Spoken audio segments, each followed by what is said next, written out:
Let us for a few moments meditate on Sri Ramakrishna for peace and happiness of the whole humanity.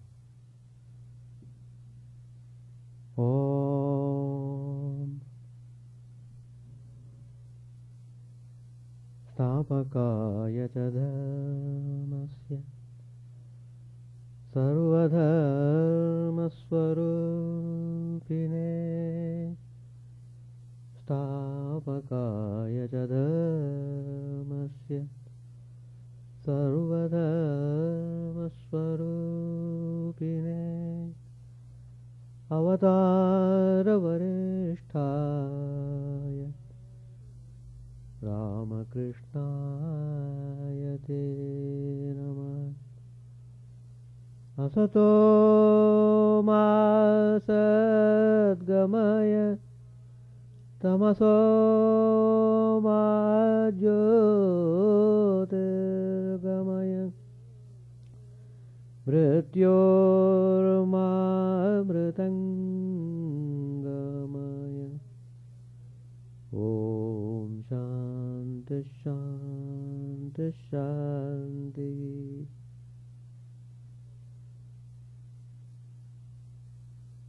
Let us offer our salutations to Sri Ramakrishna, the embodiment of all religions, the Supreme God incarnate. Let us pray to Him to lead us from the unreal to the real, to lead us from the darkness of ignorance to the light of knowledge, to lead us from death to immortality.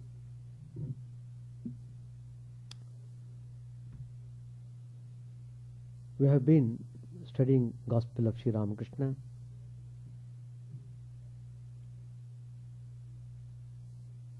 It contains number of spiritual instructions.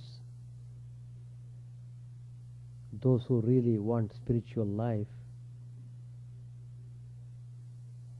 find immensely benefited by these teachings.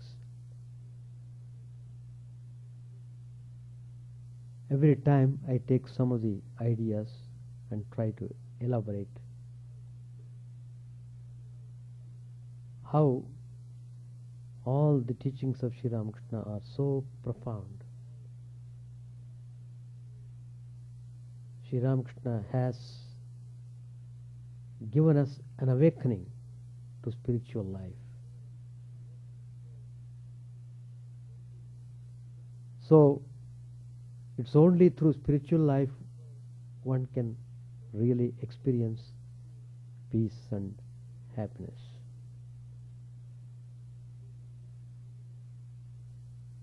Swami Vivekananda was overwhelmed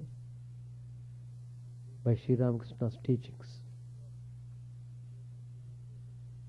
He was trained by Sri Ramakrishna very thoroughly. Swami Vivekananda was of great intellect, and Sri Ramakrishna sowed the seed of knowledge into him. He poured out all his experiences into the heart of Swami Vivekananda.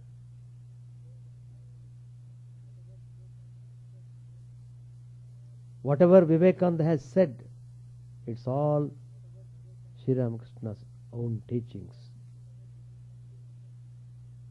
expressed in different way. Swami Vivekananda once remarked that all the ideas that he preached were an attempt to echo his master's, Sri Ramakrishna's ideas. He declared before thousands of people in a public meeting, Swamiji said, if there has been anything achieved by me, by thoughts or words or deeds, if from my lips has ever fallen one word that has helped anyone in the world, I lay no claim to it. It was his meaning Sri Ramakrishna's.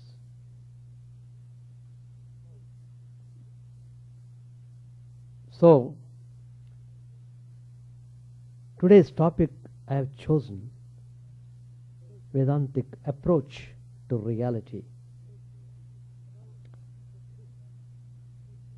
It is now an accepted truth within the Ramakrishna tradition that Vivekananda is by far the interpreter of Sri Ramakrishna's message. Vivekananda's works read almost like a commentary on the recorded words of Sri Ramakrishna.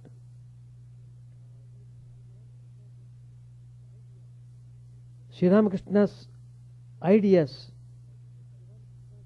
expressed by Vivekananda in his own style. That is remarkable. Once Sri Ramakrishna told a story to the devotees on 13th June 1885.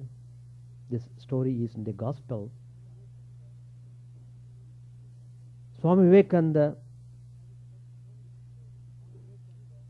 having come to know this story, gave out his own way of the story in his own style. It's very interesting how this story is full of spiritual significance. Swami Vivekananda retold this story on 3rd January 1896 in the course of his Karma Yoga class in the chapter titled We Help Ourselves, Not the World. It's a beautiful lecture. Now Sri Ramakrishna said a story to the devotees. There was once a man who had acquired the power to tame ghosts. One day, at his summons, the ghost appeared. Then it said, "Now you have called me, tell me what you want me to do. The moment you can't give me any work, I shall break your neck." The man had many things to accomplish, and he had the ghost do them all, one by one. But how long could he give work like that? At last he could find nothing more for the ghost to do. Immediately the ghost retorted, "Well, I am going to break your neck." "Wait a minute," said the man. "I shall return presently." He ran to his teacher and said, "Sir, I am in great danger. This is my trouble." And he told his teacher his trouble and asked his counsel, "What shall I do now? How to save my life? Otherwise you will break my neck." The teacher said, "Well, do this. Tell the ghost to straighten this kinky hair." The ghost devoted itself day and night to straightening the hair. But how could it make a kinky hair straight? The hair remained kinky. Now this is a story given by Sri Ramakrishna in the Gospel, which Swami Vivekananda uses it in his talk. Little variations in the story, but the theme is same. That's the beauty. Now what Swami Vivekananda has said, Swami Vivekananda's version of the story is this. There was a poor man. Poor men always need money. So, he had heard that if he could get hold of a ghost, he might command the ghost to bring money or anything else he liked. So, he was very anxious to get hold of a ghost. He went about searching for a man who would provide him a ghost. At last, he found a sage with great powers. And immediately this poor man sought his help. The sage asked him what he would do with the ghost. Sir, I want a ghost to work for me. Teach me how to get hold of one. I desire it very much. But the sage was an experienced person. He knew how the ghost would cause trouble afterwards. So he cautioned him, don't disturb yourself, go home. But next day, again the poor man came to the sage and began to weep and pray, sir, give me a ghost. I must have a ghost. Please help me. Please, please. Like that he was constantly praying. At last the sage was disgusted and said, all right, take this charm, repeat this magic word, and a ghost will come, and whatever you say to him, he will do. But be aware, beware. They are terrible beings, and they must be kept continually busy. If you fail to give him work, he will take your life. Swami Vivekananda has told this story in a very dramatic way, very interestingly in his talk. The man replied, oh, that's easy. I can give him work for all his life. He boasted. Then the man went to a forest and began to repeat the magic word given by the sage. He repeated the name for a while. Suddenly a huge ghost appeared before him and said, well, I am the ghost whom you are calling. I have been conquered by your magic. But you must keep me constantly employed. The moment you fail to give me work, I will kill you instantly. Same story, Sri Ramakrishna said, but Vivekananda puts in a different way, nicely. Then immediately the man began to act. He was overwhelmed, because he would become rich overnight. So he immediately said, well, build me a palace. As soon as he said, immediately the ghost said, it is done. See there, palace is built. Bring me money. Here is your money. Cut the forest down and build a city in its place. It is done. Go, see. Anything more? The man became frightened, because the way, the speed in which the ghost is accomplishing the work is unimaginable. So, finally the man thought he could give him nothing more to do, because the ghost did everything in a trice. The ghost did not keep quiet. Immediately he told him forcefully, give me something to do or I will eat you up.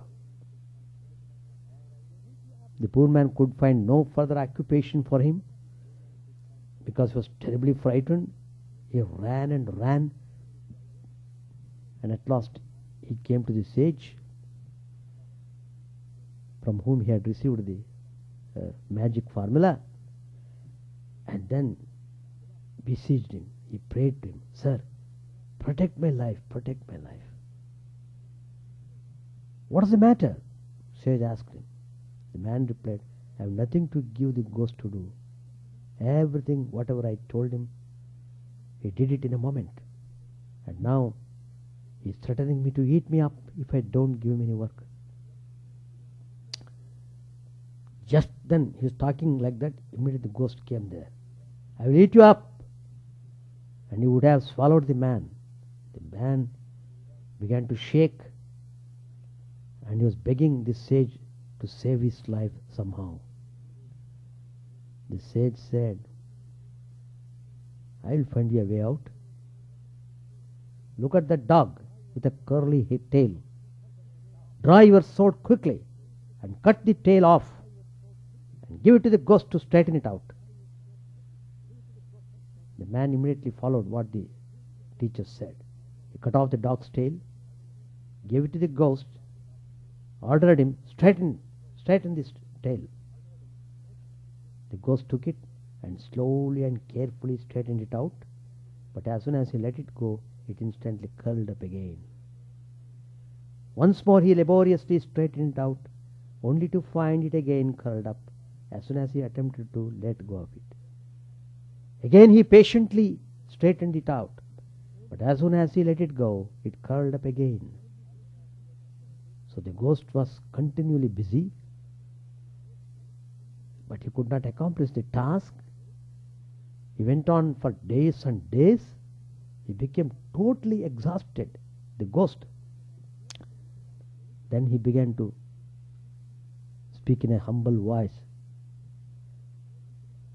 Sir, I was never in such trouble before in my life. I am an old veteran ghost, but never before was I in such trouble. Well, it's all right. I will make a compromise with you, he said to the man. You let me off, and I will let you keep all I have given you, and will promise not to harm you anymore. Then the ghost left. The man was much pleased and accepted the offer gladly. He's got everything now, palace, things to enjoy, comforts, at the same time security, no more fear of the ghost. Though the story told by both Sri Ramakrishna and Swami Vivekananda is the same, there are some obvious variations. Swamiji's version is more elaborate and more dramatic than Sri Ramakrishna's. Whereas Swamiji describes how the man came to have the power over a ghost, Sri Ramakrishna doesn't. His version begins simply by informing that the man had acquired the power. Swamiji employs more of dialogue than Sri Ramakrishna does. Again, it is a kinky hair that the ghost is asked to straighten in Sri Ramakrishna's version, while the ghost in Swamiji's version is kept busy with the dog's curly tail. All these variations, however, they are all minor. They hardly matter. They don't alter the message that the story is designed to convey. But is the message of the two versions same? In the Gospel, Sri Ramakrishna prefaces his story with these words. It is an account of the ego that one is not able to see God.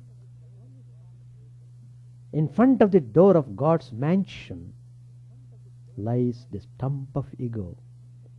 One cannot enter the mansion without jumping over the stump. Then he begins the story.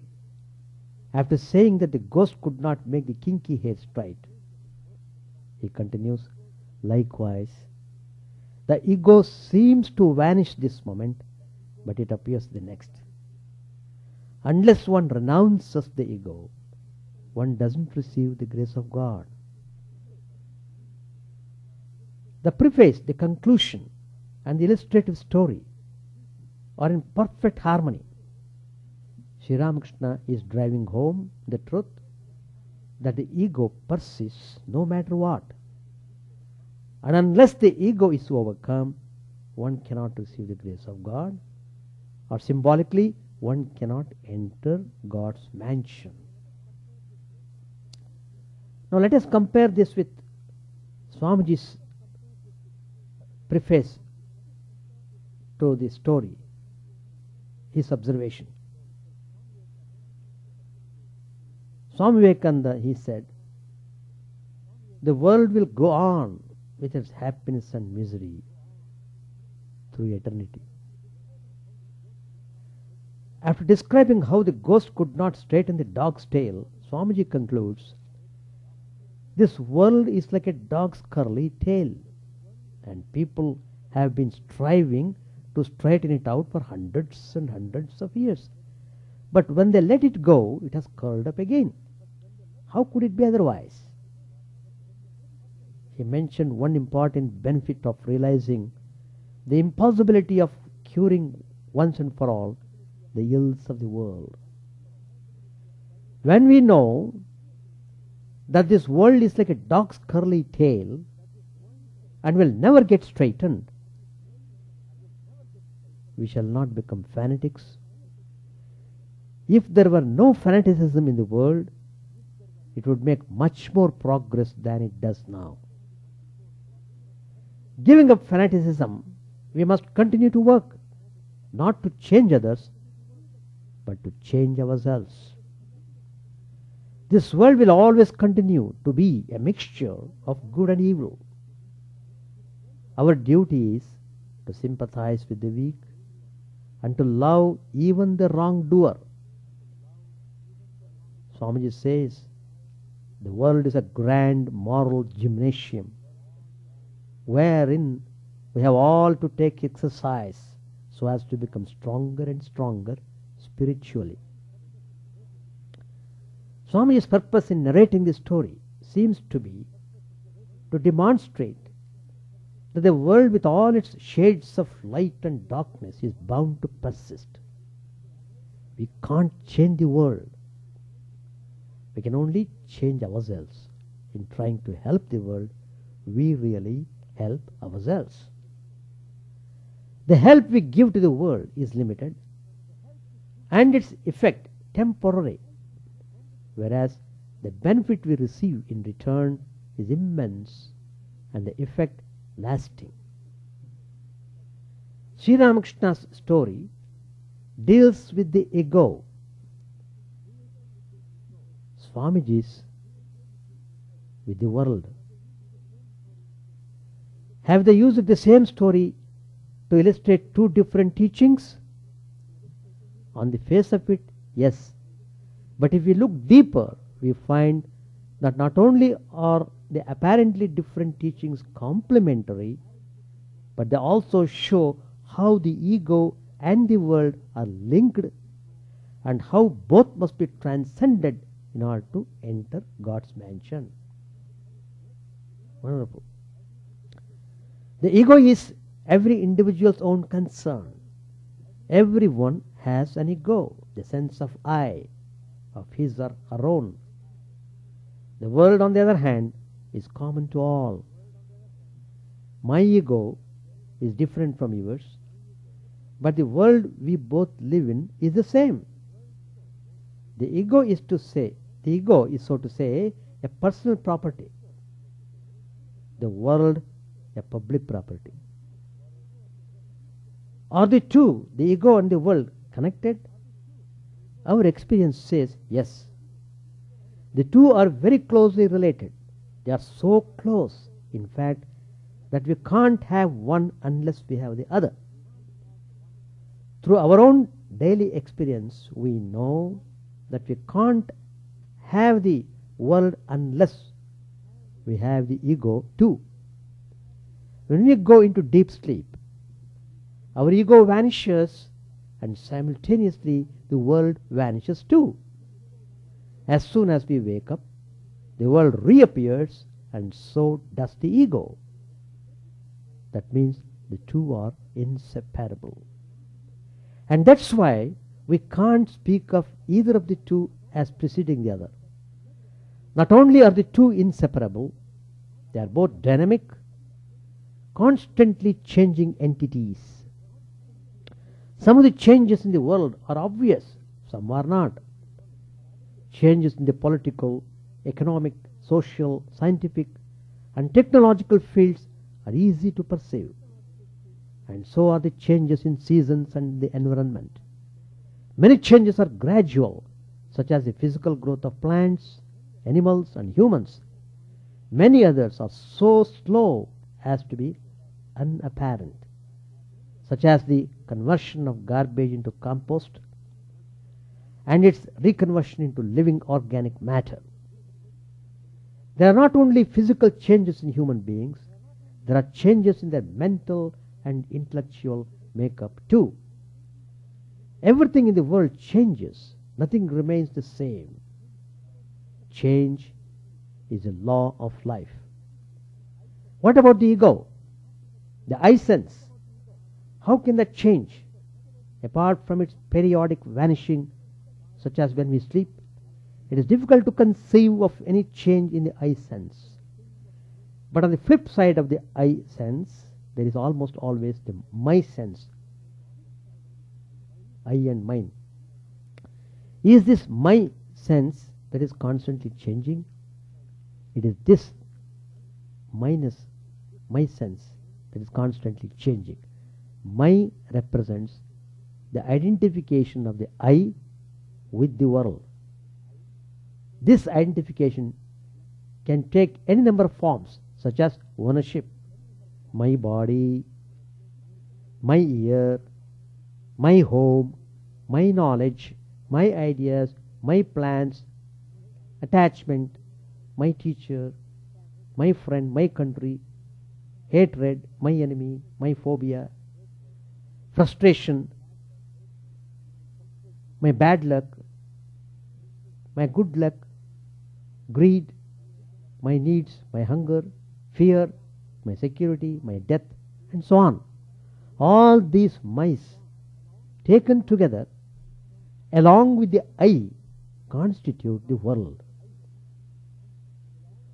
That is Swamiji's fine interpretation. Swamiji says, the world is here. I am carrying it all with me, my own body.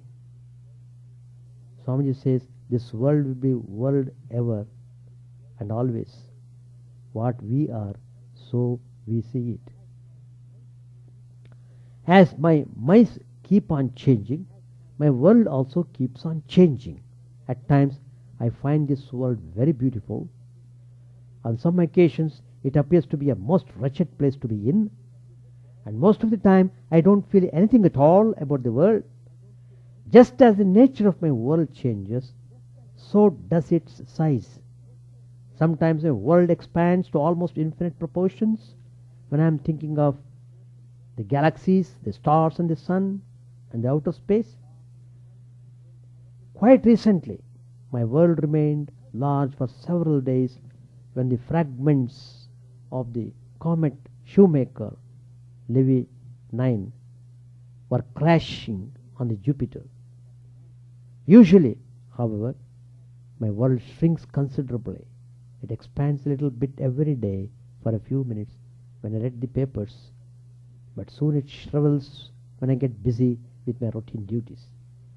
That's how the world of every one of us keeps on changing in size and appearance, and this change is reflected in the way we reacted to it.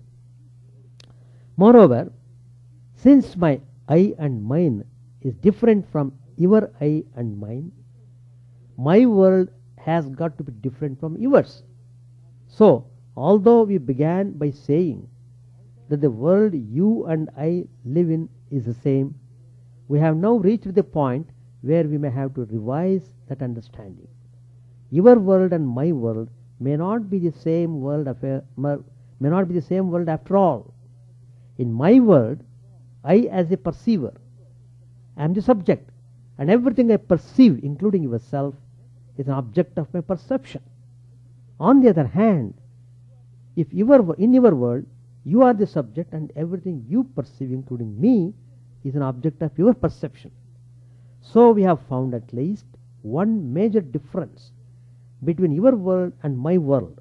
In my world, you are an object, whereas in your world, you are the subject. This is a crucial difference, and this is what makes your world considerably different from mine. Your identification, my sense with the world, is not the same as mine. My list of mice is quite different from yours. If we two were in the same world, our perception of the world would be identical and our reactions would be identical, but they are not. The things that affect me do not affect you, and vice versa. The things that affected both of us do not affect us in the same way. Why should this happen if we two were dwelling in the same world?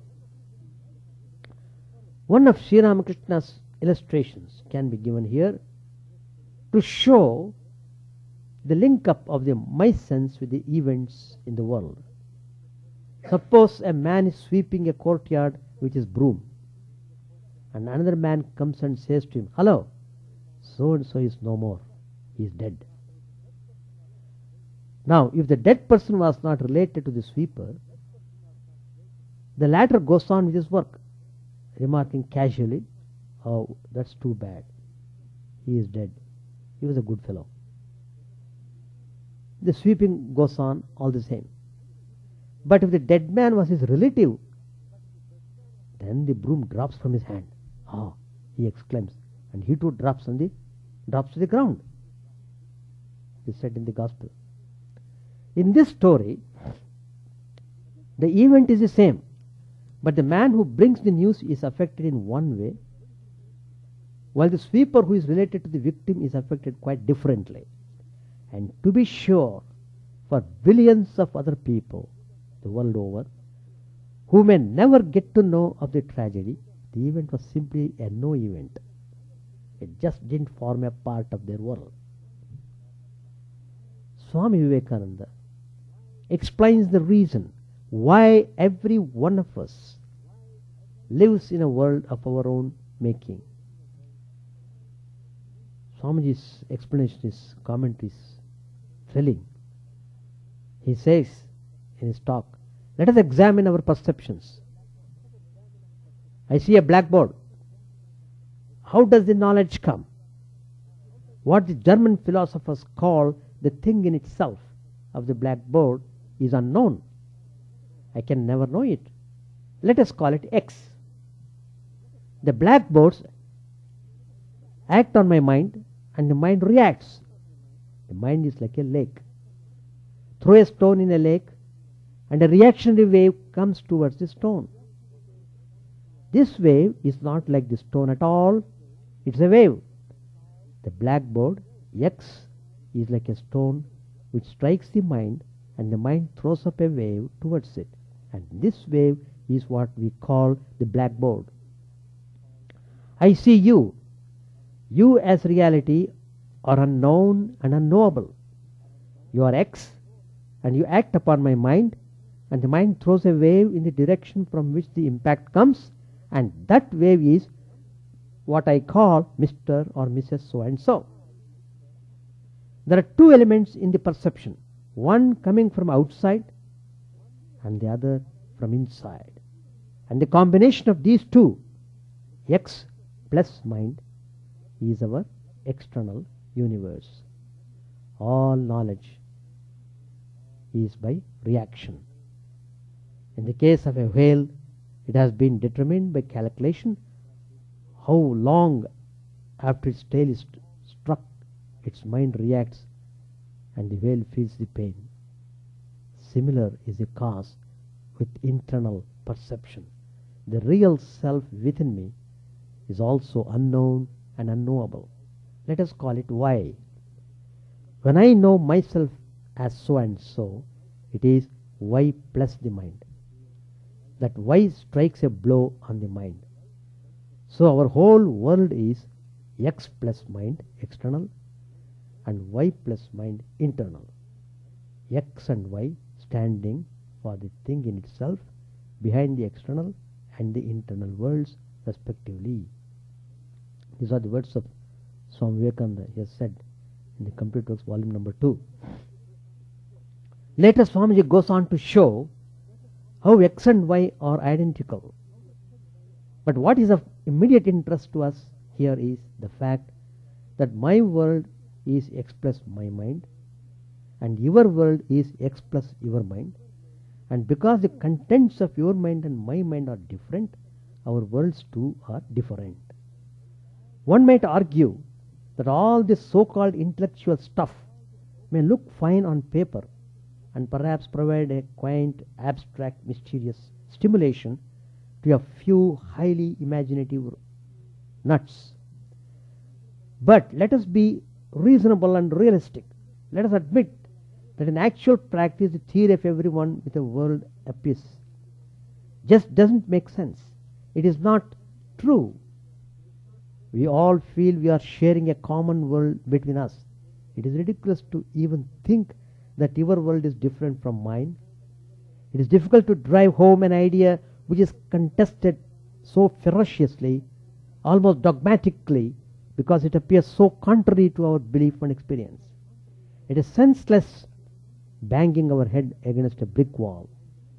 So Vedanta teaches do not generally go out of their way in persuading people to accept an idea for which they are not yet ready. But if these teachers find someone open, ready, receptive, willing to hear, consider and learn, they might ask the person, are all the things which we feel to be true really and forever true? Take the simplest of examples. We perceive the earth as flat. We feel it is flat. Or we perceive the sun rising in the east, traveling across the sky and setting in the west. We feel the sun is moving. Just because we perceive it thus and feel it to be true, does it automatically become true? One of the first things a Vedanta student learns to acknowledge is that whatever she or he feels to be true may not be really true in the ultimate analysis. It doesn't always have to be false, but it doesn't always have to be true either. This realization makes the Vedanta student humble, curious, eager to learn, and willing to work hard to acquire knowledge. So then, my world is X plus my mind. My mind is I plus a long list of mice. Briefly, you can say mine. I and mine. I and mine is my ego. I can be called the primary ego, and the mine the secondary ego. It is the ego that keeps us away from the vision of God. Sri Ramakrishna concludes, after narrating the story of the ghost and the kinky hair, God is X, the reality which is unknown and unknowable because it is covered by I and mine. This is what Sri Ramakrishna calls the stump of ego, obstructing our entry into God's mansion. It is in the gospel. God is unknown and unknowable means that He is more than knowable. He is eternal witness of all knowledge. Whatever we know, we have to know in and through Him. As we have seen, I and mine are directly related with the world. The equation, the world equals X plus mind, can now be explained easily. When God X is covered by the mind, I and mine are the ego, He appears as the world. Take away the ego, and only God remains. Here, by taking away of the ego is meant its total destruction along with its cause, namely ignorance. In deep sleep, the ego is not destroyed, it remains merged temporarily in its cause, ignorance. But the problem is the ego or the world. The two terms are interchangeable. Now that we know they are inseparable and almost identical, it is impossible to uproot or to change. It is as impossible as straightening the kinky hair or a dog's curly tail. If it is an impossible job, what chance have we of entering God's mansion? A good chance really, if we know what we must do with the kinky hair or with the dog's tail. Straighten it we cannot. Maybe it will take some time for us to realize the futility of our attempts, Sooner or later, every one of us is going to understand that the hair or the tail is going to remain curly forever. When we understand this, we may be able to take our mind off the hair for a moment and take a good look at ourselves. We shall find that we have lost our own straight posture and become curled ourselves while we are madly busy straightening the curled object in our hands. The only sane thing to do now is to throw away the cursed curled object and regain our own straight posture, namely freedom, poise and peace. It is throwing away of the curled object that Sri Ramakrishna calls the renouncing of the ego. He says that once that is done, we receive the grace of God. We can enter God's mansion and are able to see God. When the eye dies, all trouble is at an end. Vivekananda quotes Sri Ramakrishna as having said. However, the renouncing of the ego is easier said than done. We need training. We need practice. For this, we need a place to train. This world is a training ground. So Swamiji concludes his story with, the world is a grand moral gymnasium wherein we have all to take exercise so as to become stronger and stronger spiritually. What exercises do we have to take in this gymnasium? Every authentic practice of any spiritual tradition is a wonderful exercise. But we must know which exercise are suited to us and in what order and combination they must be taken. A teacher therefore is necessary.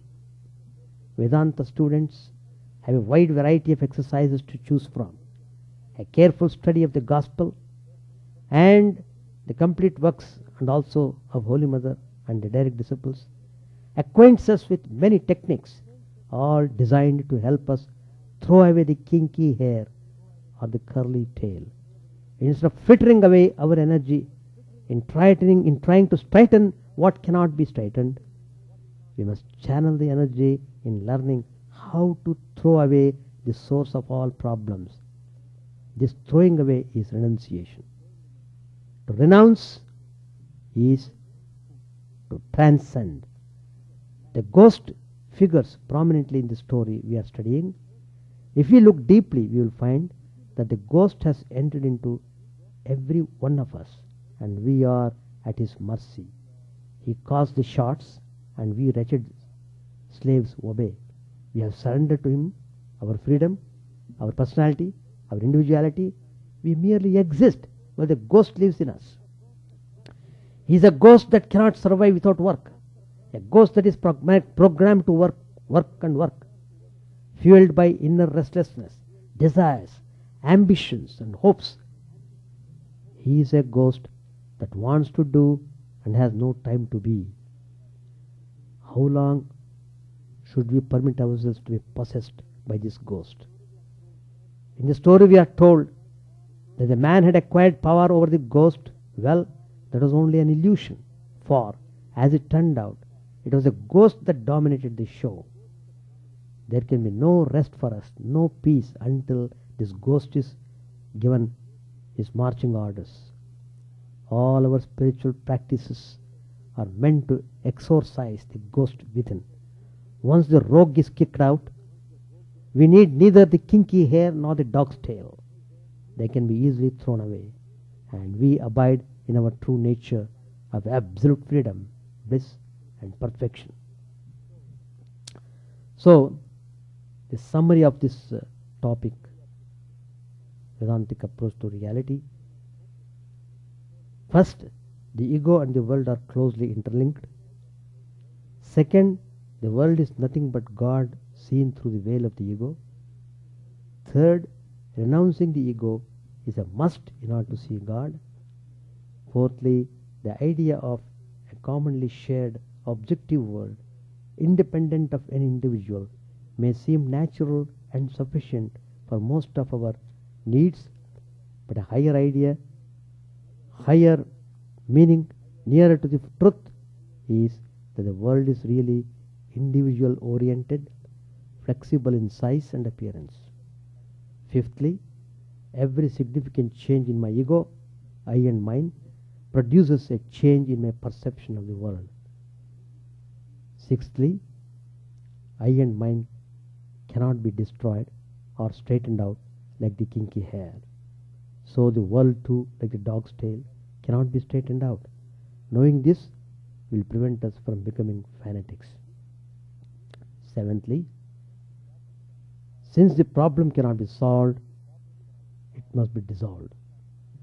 This is done by renouncing and thus transcending the ego through spiritual practices in the gymnasium of the world.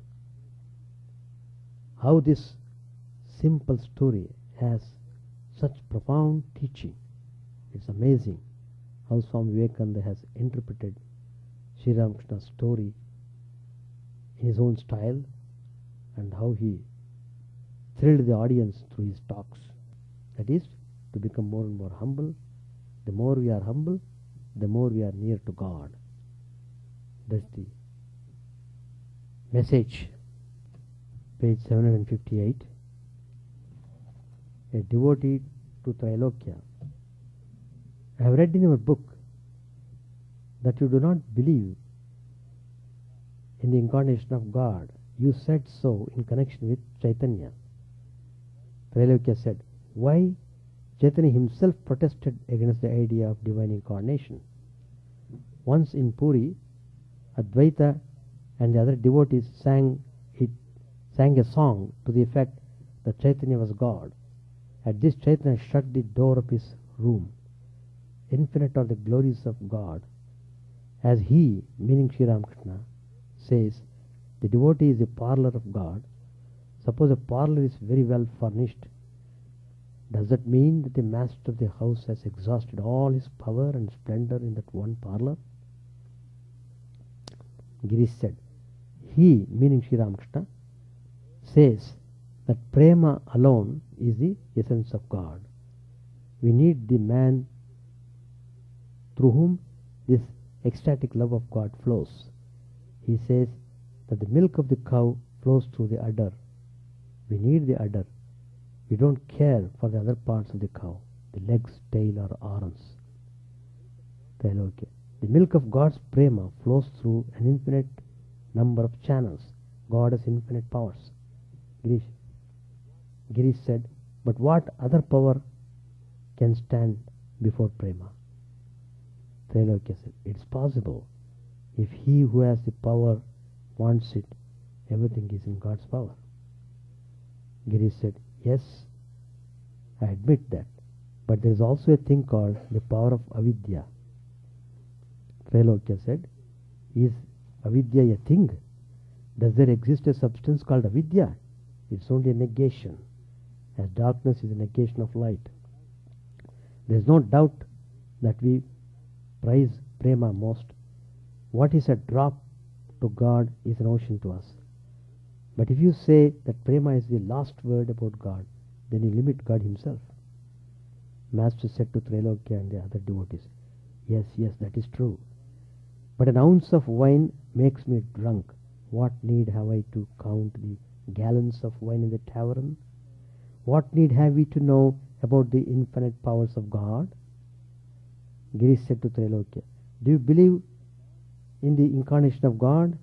Trailokya said, God incarnates himself through his devotees alone. There cannot be a manifestation of infinite powers. It simply is not possible. It is impossible for any man to manifest infinite powers. Girish said, you can serve your children as Brahma Gopala. Then why is it not possible to worship a great soul as God? Master said to Trailokya, why all this bother about infinity? If I want to touch you, must I touch your entire body? If you want to bathe in the Ganges, must you touch the whole river from Haridwar down to the ocean? All troubles come to an end when the ego dies. As long as a trace of I consciousness remains, one is conscious of difference. Nobody knows what remains after the I disappears. Nobody can express it in words. That which is remains. After the I disappears, one cannot say that a part manifests through this man and the rest through another. Chidananda is the ocean. The part of I is immersed in it. As long as the part exists, the water seems to be divided into two parts. One part inside the part and the other part outside it. But when the part is broken, there's only one stretch of water. One cannot even say that. Who would say that? After discussion, Sri Ramakrishna became engaged in pleasant conversation with Trailokya. We shall stop here. Any question to ask? So the world will go, it moves on in its own way. So we should conduct ourselves properly and take steps obstructing us in our spiritual path, clear the path, and reach the goal. The stumbling block in our spiritual path is ego. Hurt feelings. For small things we get hurt. For silly things we become hurt. It stays on. It keeps on pricking. So that means you are not able to rise above that state of identification. So let us try to understand how it is important to tame the ego, taming the ego, sublimating. That is, if the ego has to remain, let it remain as a devotee of God, servant of God, like that. Child of God. I am the child of God. I am the servant of God. Let that I be prefixed that way. Then you will see how you can conduct yourself properly in the life. Difficulties do come. When you are walking the forest, you can't say you will not have thorns at all. Thorns will be there. The wise thing to be done is wear the shoes and walk. So have discrimination, spiritual ideas, and then walk yourself comfortably. That's all. We shall stop. Chant the name of the Lord and His glory unceasingly, that the mirror of the heart may be wiped clean and quench that mighty forest fire, worldly lust raging furiously within. O name, stream down in moonlight on the lotus heart, opening its cup to knowledge of thyself. O self, drowned deep in the waves of his bliss, tasting his nectar at every step, bathing in his name, that bath for weary souls. Various are thy names, O Lord. In each and every name thy power resides. No times are set, no rites are needful for chanting of thy name. So vast is a mercy, how huge then is wretchedness, who find in this empty life and heart no devotion to thy name. O my mind, be humbler than a blade of grass.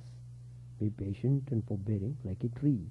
Take no honor to thyself, give honor to all. Chant unceasingly the name of the Lord. O Lord and soul of the universe, minds no prayer for wealth or retinue, the playthings of lust or the toys of fame. As many times as I may be reborn, grant me, O Lord, a steadfast love for thee. A drowning man in this world's fearful ocean is thy servant, O sweet one. In thy mercy, consider him as dust beneath thy feet. Ah, how I long for the day when an instant's separation from thee, O Lord, will be as 1,000 years, when my heart burns away with its desire, and the world without thee is a heartless void. Prostrate at thy feet let me be, in unwavering devotion, neither imploring the embrace of thine arms, nor bewailing the withdrawal of thy presence, though it tears my soul asunder. O thou who stillest the hearts of thy devotees, do with me what thou wilt. For thou art my heart's beloved, thou and thou alone. O Lord, lead us from the unreal to the real, lead us from darkness to light, and lead us from death to immortality. May all be free from dangers, may all realize what is good, may all be actuated by noble thoughts, may all rejoice everywhere, may all be happy, may all be free from disease, may all realize what is good, may none be subject to misery. May the wicked become virtuous, may the virtuous attain tranquility, may the tranquil be free from bonds, may the freed make others free. May good betide all people, may the sovereign righteously rule the earth, may all beings ever attain what is good, may the worlds be prosperous and happy. May the clouds pour rain in time, may the earth be blessed with crops, may all countries be freed from calamity, may holy men live without fear. May the Lord, the destroyer of sins, the presiding deity of all sacred works, be satisfied. For he being pleased, the whole universe becomes pleased. He being satisfied, the whole universe feels satisfied.